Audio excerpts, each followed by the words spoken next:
신웅철 경성대학교 교수님이십니다. 도시공간 속 서민의 여흥 문자와 콘텐츠를 주제로 강연 들어보겠습니다.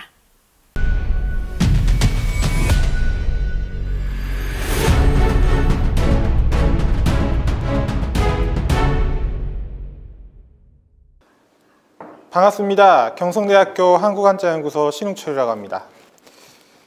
저는 오늘 근세 일본 도시 공간 속 서민의 여흥과 문자에 대해서 여러분과 함께 이야기 나누도록 하겠습니다.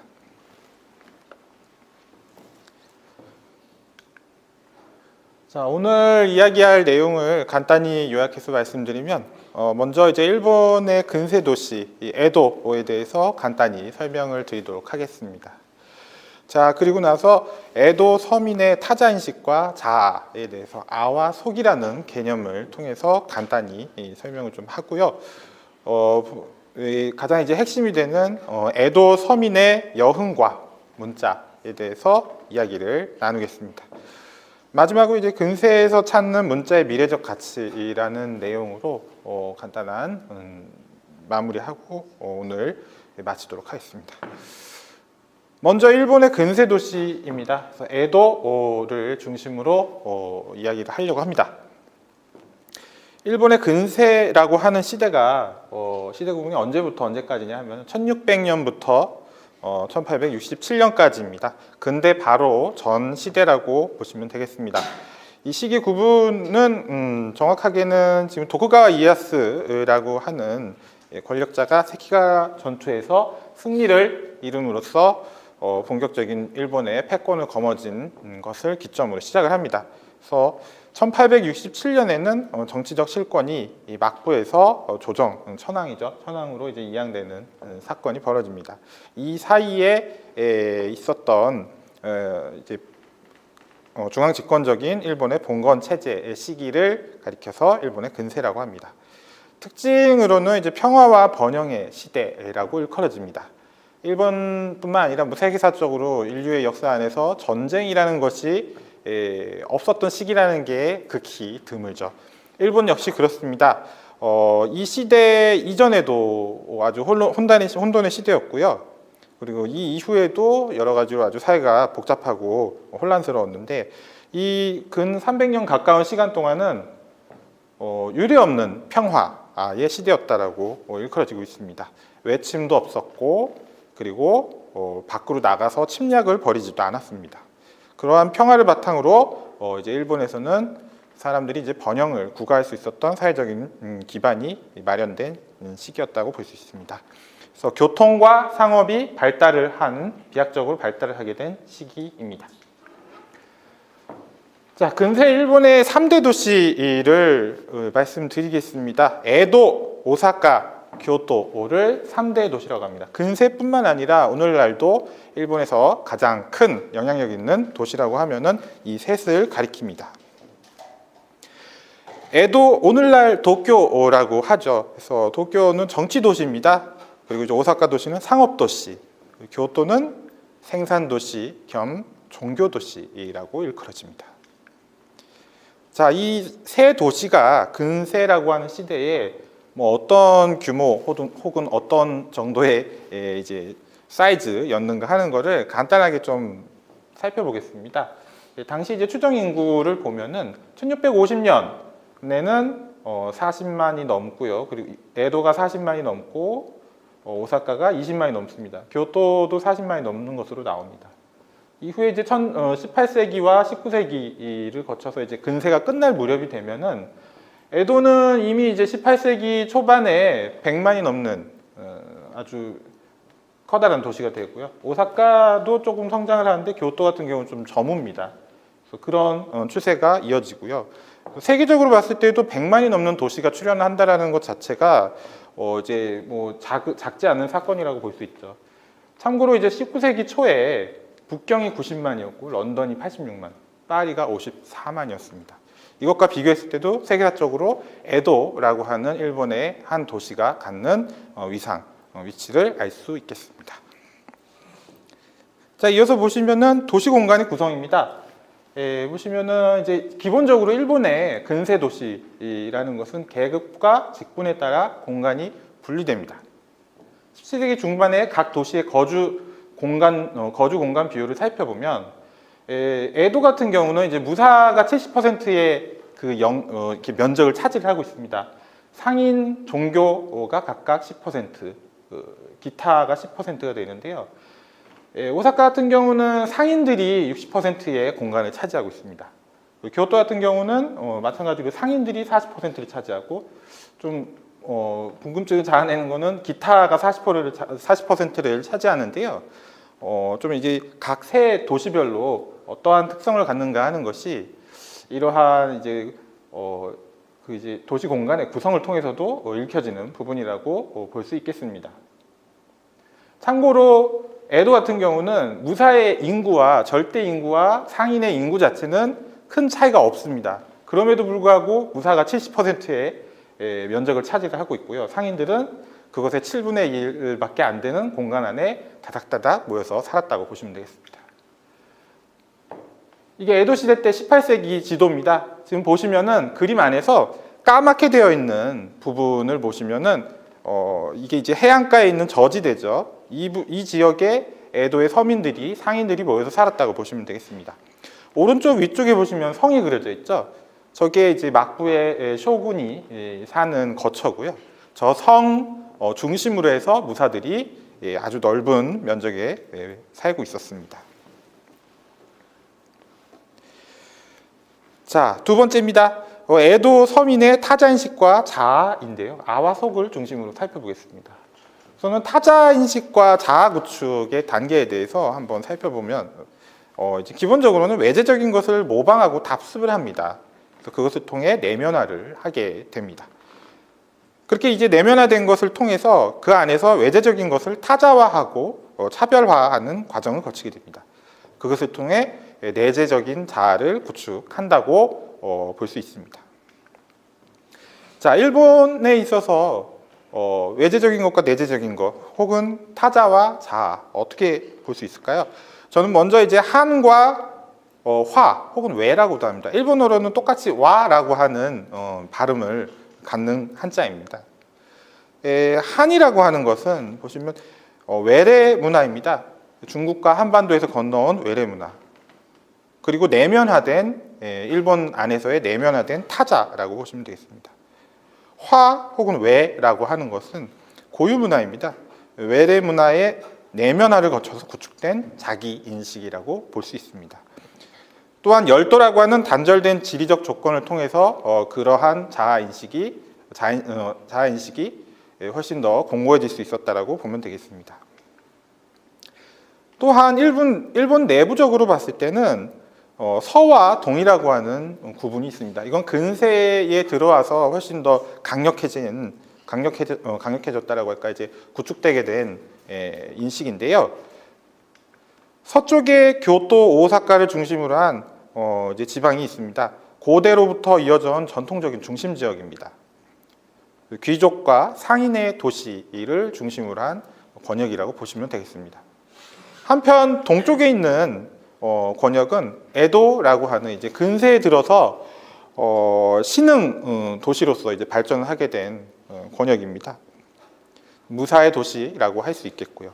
그래서 이러한 지역적인 구도도 우리가 읽어볼 수 있습니다. 근세 일본 문화의 층위입니다. 아와 속에 대해서 먼저 처음에 말씀을 드렸었는데요. 자세하게 한번 보면은 에도 시대 이전부터 이루어진 전통적인 문화 영역 그리고 이제 품격 있는 문화를 이제 아라고 지칭합니다. 영어로 했을 때는 뭐 하이컬처라고도 한다고 하는데요. 상위 문화라고도 말을 바꿔서 해볼 수도 있을 것 같고, 그리고 이제 지배적인 문화라고 메인 컬처라고도 부를 수 있겠습니다. 이것에 반해서 속이라고 하는 것은 에도 시대의 신흥 문화 영역이라고 보시면 되겠습니다. 인간미, 품격보다는 인간미에 초점을 맞춘 문화라고 보시면 되겠습니다. 요즘 이야기하는 이제 서브컬처에 가까운 것이라고 볼 수 있겠습니다. 자, 그러면 이제 근세 일본의 문화 안에서의 송문화가 어떠한 토대로 형성이 되었는가를 생각을 해보겠습니다. 근세 일본 문화는 아와 속이라고 하는 오로지 속만으로 이루어진 것이 아니고요. 서민의 문화라고 해서 꼭 속으로만 이루어지지는 않습니다. 아와 속이라고 하는 것에 차별화와 융화를 특징으로 합니다. 평화와 번영 위에서 싹튼 이 서민 계급의 독창적인 자의식이 그러한 속문화 안에 투영되어 있다고 보시면 되겠습니다. 거듭 말씀드리지만 속이라고 하는 속문화라고 하는 것이 기본적으로 토대로 하고 있는 것은 아라고 하는 타자입니다. 자, 일본의 아 그리고 한이라고 하는 거 아까 먼저 설명을 드렸었죠. 어떤 것일까요? 이제 문자의 관점에서 한번 살펴보자면 이런 것입니다. 자, 이거는 이제 세설신서라고 합니다. 세설신어라고도 하는데 일본에 남아있는 책의 제목으로는 세설신서라고 되어 있습니다. 7세기에서 8세기에 중국에서 서사되어서 지금은 일본에 건너가서 전하고 있는 책입니다. 먼저 이제 중국에서 건너온 이러한 글자를 보았겠죠. 자, 이건 이제 10세기에서 11세기 사이에 만들어진 것으로 알려져 있는 일본 서기의 필사본입니다. 어떻습니까? 그냥 딱 봤을 때도 뭔가 이제 좀 글자의 스타일이라고 해야 될까? 취향이 좀 많이 다르죠. 자, 일본의 고유 문화의 측면에서 한번 살펴보겠습니다. 자, 보시면은 이거는 완전히 이제 일본의 고유 글자 그 가나로 이제 적혀 있는 시집입니다. 시가집입니다. 12세기 일본에서 만들어졌고요. 이게 이제 전통적인 이제 일본의 이 책의 필사체의 문자의 전형이라고 보시면 되겠습니다. 오른쪽에 보시는 거는 이제 겐지 모노가타리의 13세기 사본입니다. 먼저 봤던 한자하고는 많이 느낌이 다르죠. 자, 그래서 에도 서민의 여흥과 문자라는 제목으로 본격적으로 이제 서민 문화, 속문화에 대해서 한번 살펴보도록 하겠습니다.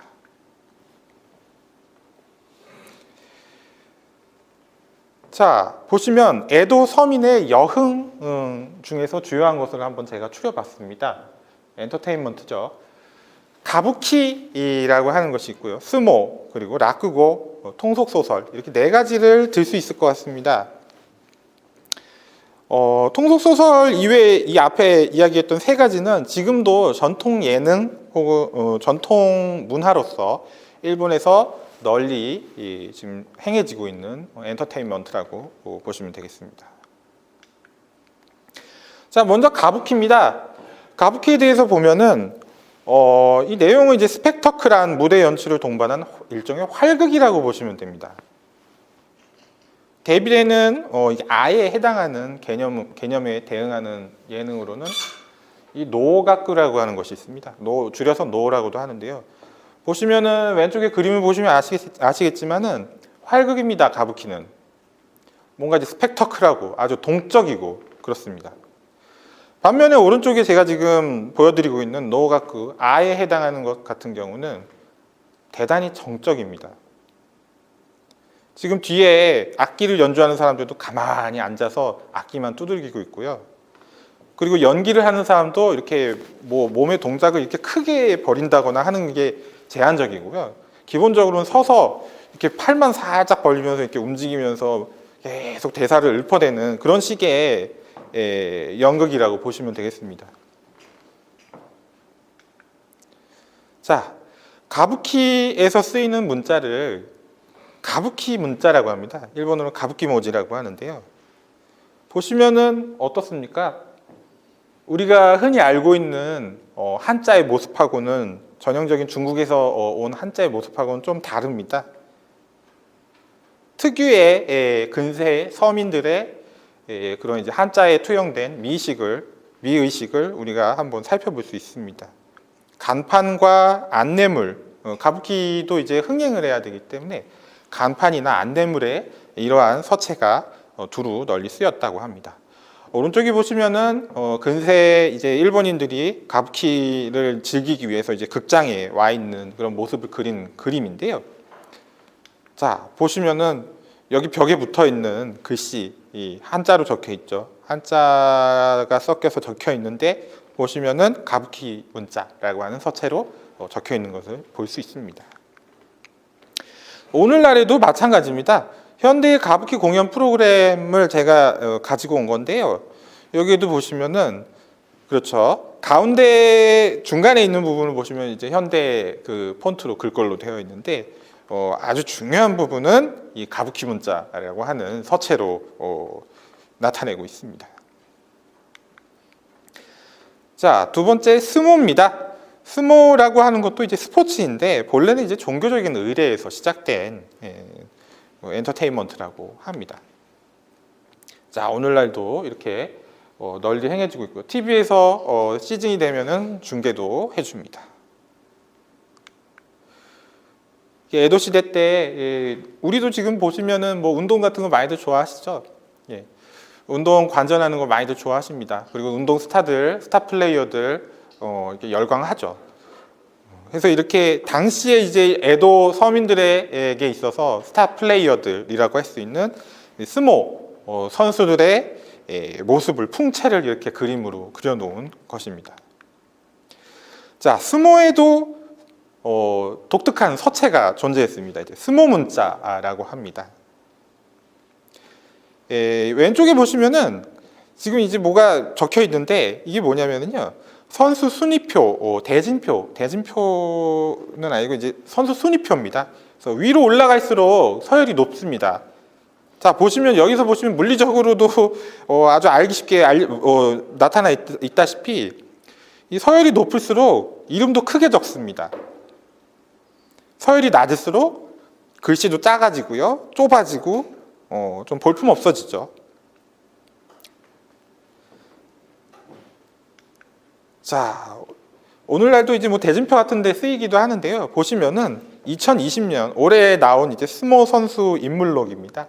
스모 선수 인물록의 표지인데요. 아주 듬직하게 생겼죠. 네. 자, 맨 위에 책 제목. 이게 지금 제가 2020년 스모 선수 인물록이라고 하는 내용으로 한자로 적혀 있는 내용입니다. 책 제목이기 때문에 가장 중요하고 간판이라고 할 수 있는 부분이라고 할 수 있겠습니다. 그 부분은 전통적인 스모 문자로 나타내고 있습니다. 자, 그 다음은 라쿠고입니다. 만담인데요. 다양한 제스처를 동반한 1인극입니다. 저도 지금 여러분들 앞에서 이제 1인극을 일종의 1인극을 하고 있는 건데 이거 같은 경우도 비슷하다고 보시면 되겠습니다. 앉아서 이렇게 혼자서 여러 역할을 합니다. 뭐 어떤 그런 상징이나 약속들이 있기 때문에 딱 이렇게 하면은 나는 어떤 사람이고 저렇게 하면은 나는 저런 사람이고 이런 식으로 혼자서 1인극을 벌입니다. 지금 빨간 이제 바닥 천이 깔려 있는 것 같은 그런 이제 단상이 있는데요. 저 단상 위에서 이렇게 무릎 꿇고 앉아가지고서 이야기를 합니다. 이러한 만담을 하는 공연장을 가리켜서 요새라고 합니다. 그래서 그 요새에서 쓰이는 문자를 요새 문자라고 합니다. 이 요새 문자 마찬가지로 간판이나 관련된 이제 공연 안내물에 널리 쓰입니다. 보시면은 지금 오른쪽에 나와 있는 것이 요새 그 이제 공연장에 이 뭐라 해야 되나 배우들 이름들을 이렇게 총남을 한 전단지라고 보시면 되겠습니다. 자, 제가 좋아하는 만담가인데요. 라쿠고는 아니고요. 근데 이제 라쿠고의 뭐 이제 아류랄까 이제 파생종이라고 할 수 있는 강담으로 요 몇 년 사이에 일본 예능 프로그램에서도 많이 출연하고 있는 젊은 예능가입니다. 만담가입니다. 자, 지금 이 사람이 새로 뭔가 이제 중요한 이제 행사를 벌이게 됐어요. 그래서 그거에 대한 포스터인데 이 포스터에 나와 있는 아주 중요한 내용, 이 사람의 이름입니다. 이름과 어떤 행사인지, 행사명 이런 것들도 전통적인 요새 문자로 나타내고 있습니다. 자, 반면에 보시면은 오른쪽에 있는 그냥 이제 뭐 상세 정보라고 해야 되나요? 사실 이제 핵심이라고 할 수는 없는 그런 부분은 현대적인 그런 글꼴로 처리를 하고 있습니다.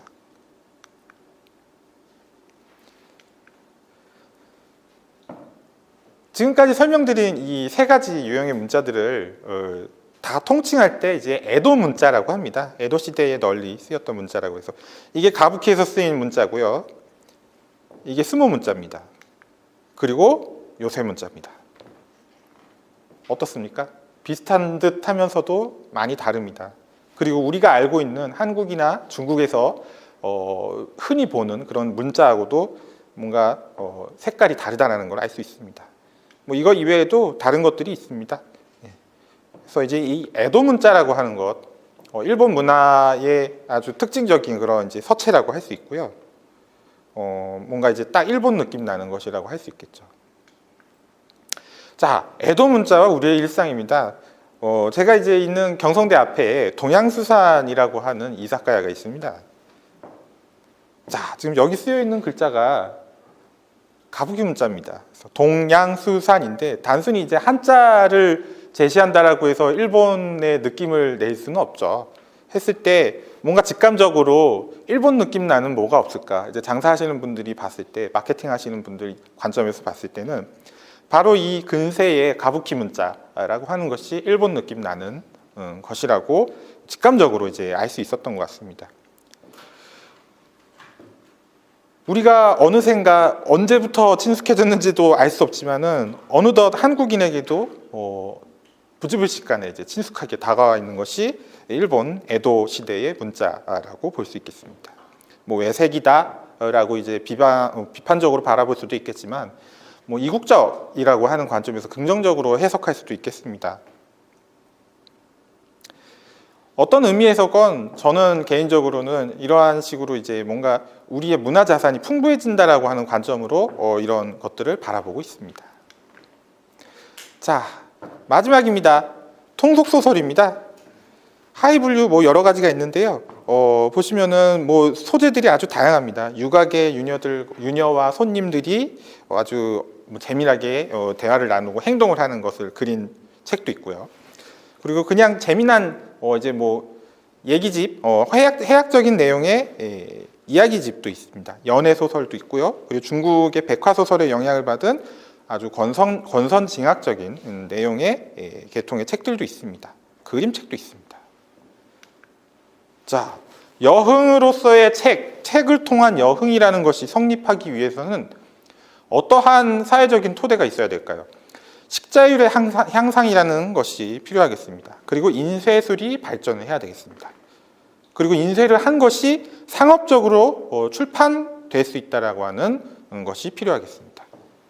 자, 출판된 것이 유통이 되어야 되겠죠. 이 네 가지, 네 박자가 다 맞아 떨어지는 시대가 일본의 근세라고 보시면 되겠습니다. 식자율입니다. 보시면은 일본에서 이제 이 일본 근세의 이제 상인과 서민들에게 있어서 기초 교양으로 일컬어지는 게 읽기, 쓰기, 주판이라고 합니다. 아주 실용적으로 필요한 것이라고 봤던 거죠. 원래는 실용적인 목적에서 자기들이 필요해서 이렇게 익힌 거지만 그걸 바탕으로 해서 여흥을 즐길 수도 있게 된 겁니다. 자, 글자를 배우는 아이들이 지금 이거는 주로 이제 여자 아이들입니다. 그리고 남자 아이들이 이렇게 공부를 하고 있죠. 그래서 그런 바탕으로 해서 에도의 서점이라는 것들이 다수 등장을 하게 됩니다. 보시면은 이제 이게 지금 에도에 있는 서점 앞 풍경을 그려놓은 그림인데요. 손님들이 와서 이렇게 들춰보면서 책방 주인한테 이 책은 뭐요? 하면서 이렇게 묻고 있죠. 자, 이런 식으로 서점이 영업을 할 수 있으려면 아까 말씀드린 것과 같은 식자율과 인쇄술과 출판 그리고 물류망 이러한 네 박자가 맞아 떨어져야 이루어질 수 있는 것이라고 볼 수 있습니다. 자, 이러한 서민들의 책 안에 있는 문자 어떤 모양을 하고 있을까요? 자, 보시면 간간히 한자가 보입니다. 그리고 대부분은 가나입니다. 그리고 간간히 등장하는 한자도 해서보다는 행초서 위주라고 보시면 되겠습니다. 뭔가 오늘날 우리가 이제 일본도 그렇고요, 중국도 그렇고 한자를 일상적으로 쓰는 문화권에서도 이 출판물에 행초서는 기본적으로 등장하지가 않습니다. 기본적으로 이제 해서에 기반한 이제 활자체로 출판이 되는데요. 근세 서민들이 향유했던 책 속의 문자라는 것은 지금과는 사뭇 좀 다른 모습을 띠고 있습니다. 자, 자유분방한 서민의 힘을 저는 주목을 하고 싶습니다. 에도 시대의 서민들의 자유분방한 힘이라는 것이 어디서 나타나느냐? 자, 지금 보시면은 오른쪽에 나와 있는 책의 한 장면인데요. 뭐 오늘날 우리 관점에서 보면은 뭐 이런 식으로 일러스트로 묘사하는 거에 대해서 그렇게 뭐가 어렵냐라고 생각을 하실 수 있겠습니다. 하지만 근대 이전 사람들의 관점에서 지금 어떠한 스토리 안에서 이 사람이 뭔가를 생각을 하고 이렇게 상상을 하는 장면을 이런 식으로 묘사한다라는 발상 자체가 아주 파격적인 것이라고 볼 수 있거든요. 그러한 파격을 가능하게 했던 저력이라는 것이 이 서민들의 힘이 아닌가라고 저는 생각을 하고 있습니다.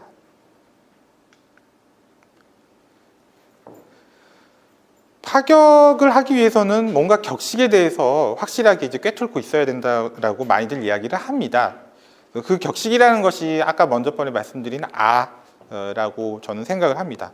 아속과 화한이 절충되고 융합된 그 총집체라고 할 수 있는 것이 뭐 여러 가지 있겠습니다만 그 중에 하나가 통속소설 중에 남총 이견 팔견전 난소 사토미 학겐댕이라고 하는 이 장편 소설에 다 모여 있다고 저는 생각을 합니다. 주인공들은 이제 관동 지방, 에도 주변 지방 출신 사무라이들, 젊은 사무라이들이 주인공인데요. 그 각 8명의 사무라이들에 대해서 인, 의, 예, 지, 충, 신, 효, 제라고 하는 중국의 전통적인 이제 관념적인 그 덕목들을 배당을 합니다. 캐릭터의 특성으로서. 그리고 또한 중국의 통속소설 수호전의 영향을 짙게 받은 작품으로 알려져 있습니다. 이 하나의 작품 안에서 아와 속, 화와 한이 한데 어우러져 있다라고 저는 평가를 하고 있습니다. 자, 그 소설의 한 장면인데요. 이 일러스트라는 것이 갖고 있는 그런 이제 파격적인 파격성도 저는 주목을 하고 싶지만, 보시면은 이제 글자라고 하는, 문자라고 하는 것이 제각각 아주 기능을 적재적소에서 하고 있습니다. 같은 장면이고 같은 대목을 일러스트로 나타낸 건데 다른 판본에서는 이런 식으로 묘사를 하고 있습니다. 자, 그리고 마지막으로 보여드리면 이런 식으로 묘사를 할 수도 있습니다. 뭔가 글자가 빼곡하죠. 예. 근데 이거 좀 뭔가 근데 우리 이제 현대인들의 입장에서 봤을 때는 우리의 상상력하고는 조금 많이 다릅니다. 궤가 다르기도 하고 뭐 이렇게 표현할 수 있나, 이렇게 하나 하는 그런 이제 엉뚱한 그런 측면도 보입니다.